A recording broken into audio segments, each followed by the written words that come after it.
Прочитала я одну историю, которая убила меня наповал. И, пожалуй, она определила мою текущую профессию, а я психолог, который помогает женщинам выйти из абьюзивных отношений. Историю рассказывал мужчина.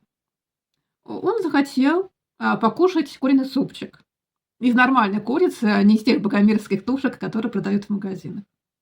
Он захотел, чтобы его жена приготовила ему суп из настоящей курицы.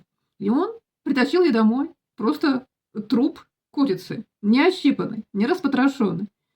Принес он ей и говорит: на, сделай мне суп. А она начала вопить, сопротивляться: я не буду это делать, я не буду ощипывать это чудовище. А он такой: ты жена, ты должна. Я на тебя зачем женился? Делай.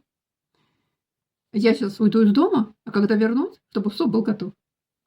Возвращается он, домой, и на плите его ждет кастрюля с свежеприготовленным куриным супом. И заплаканная жена. И говорит ему: не делай так больше. Его задачка, как вы думаете, будет ли он дальше так делать? На мой взгляд, к сожалению, конечно, будет.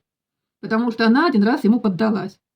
И, смотря на свои сопротивления, она наступила себе на горло и сделала то, что он от нее хотел. Хотя она изначально этого делать не хотела. Я надеюсь, что она от него уйдет. Если он будет продолжать